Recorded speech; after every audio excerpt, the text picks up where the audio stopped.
And Alberta is actually the only province in Canada that's set for higher GDP growth in 2022 after a record-breaking GDP growth in 2021. There's an interesting trend happening right now in the GTA. With home prices at near all-time highs, many investors are looking for the next area to invest their money at a lower price of entry. Before we get into what area that is, don't forget to like and hit that subscribe button. If you're enjoying all these real estate videos, it really helps my channel grow. So Toronto, Vancouver, even Montreal are highly valued and expensive right now. So if you haven't guessed it yet, the last major city center in Canada that hasn't exploded in price yet is Calgary. So in this video, we're going to take an in-depth look and try to understand why Toronto investors are flocking to Calgary, some of them even buying multiple units there. We're also going to look at the pros and the cons of getting into this market, and at the end, we're going to see if it might be a fit for you and your investment goals to potentially purchase a unit in Calgary. We all know the GTA has produced some phenomenal returns in the past, but let's start off by trying to look and understand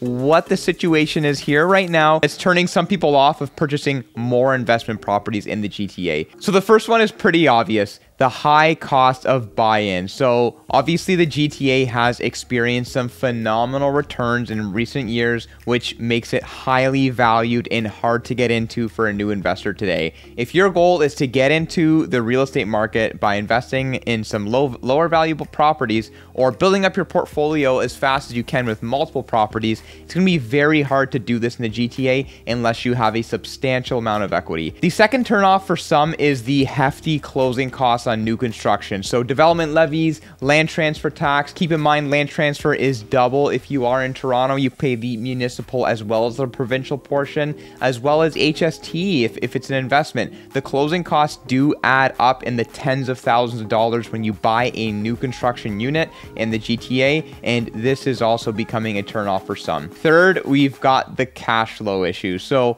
if you put your money into almost any property in the GTA today, you will not get a positive cash flow out of it. What do I mean by positive cash flow? Is your rent covering all of your expenses and potentially providing you some cash in your pocket at the end of the day once you've paid for your mortgage, your condo fees if it is a condo, and your property taxes. The answer is, in the GTA right now, no. You are lucky to break even, but most properties actually operate right now at a negative cash flow, meaning that the owner has to put in, maybe a couple $100 of their own money every single month just to break even on that investment. And the fourth one is the Ontario Tenancies Act heavily favors the tenant. So everything from eviction to rent increases and everything in between, the cards are generally heavily stacked in the tenant's favor. So if you are a landlord and you've had maybe a bad experience with a tenant in the past, this may be reason enough to turn you off from further investments in the Ontario housing market. So before I kick it off with the pros and the cons of the Calgary real estate market,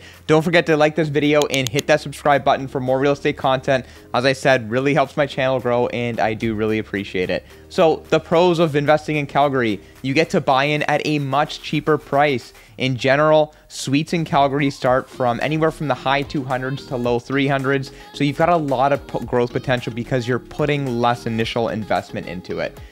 Generally, these units also provide a positive cash flow. So that means that once your expenses are paid, or your mortgage, your condo fees, and your property taxes, you're generally left with anywhere from $100 to maybe even $300 in your pocket at the end of the month. Third reason is small deposits. So if you're a new investor looking to get into real estate investing, you don't have a lot of cash saved up, most projects in Calgary are accepting deposits around the 10% range, which is vastly different than Ontario. So let's put a quick example to this. If you wanted to buy, let's just say $350,000 property in Calgary, 10% deposit, that's only $35,000 down until closing, which could be several years from now. In contrast to Ontario, you're buying a $900,000 condo unit that requires a $20,000 deposit. That's $180,000 of your money that's going to be tied up with the developer until the project closes. The third reason is very low closing costs. So Calgary is a little bit unique from Ontario in the fact that there's no HST,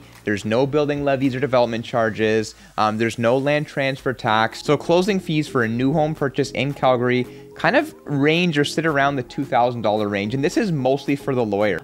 There's no rent control in Calgary, and the Alberta Tenancies Act favors the landlord in contrast to Ontario's, which, as we spoke about before, favors the tenant. So investing in Calgary sounds like a great idea. It sounds like there's a lot of potential pros and good things about buying a unit there, but there also must be a couple of cons, right? And there definitely are. So I'm going to outline them right here, starting with less control. You're further away from your investment. It's not 10 minutes down the road or a 30-minute drive down the highway. Your investment is literally in a different project. So if you are the type of person who likes to be near your investments and you like to drive by, check them out, go visit them, you know, a few times a year, it's obviously going to be much more difficult to do this.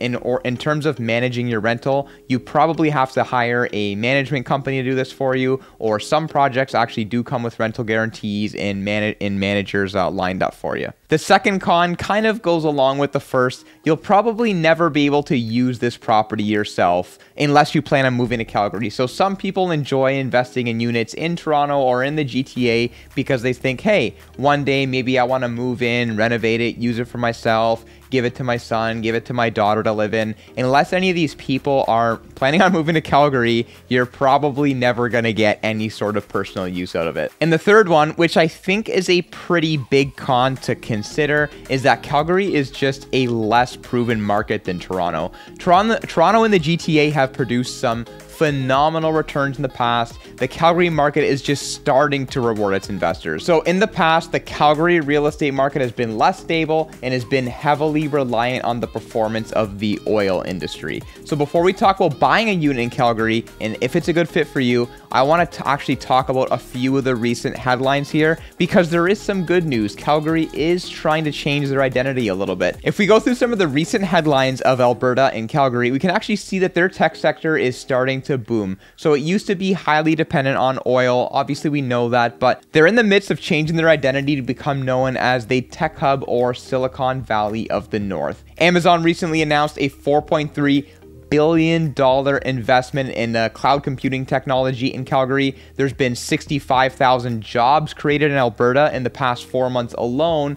And Alberta is actually the only province in Canada that's set for higher GDP growth in 2022 after a record-breaking GDP growth in 2021. So we can obviously see here there's some changes, there's some shifts happening in the Alberta economy, and they are trying to reinvent themselves a little bit. So the big question on the top of your mind at the end of all this, is Calgary a good investment option to look into? I think Calgary is actually a great option to consider, but it all depends on your investment goals. If you've had a lot of good fortune and good luck investing in the GTA, you might want to stick to what you already know, or maybe you like to keep all your properties in one area so you can maybe use them in the future, or have somebody else in your family use them. Then staying in the GTA probably makes the most sense for you. But if you're an investor looking into a lower price point, trying to get your foot into real estate investment, and you want something with potentially high growth, or maybe you want to expand or diversify your portfolio into other areas,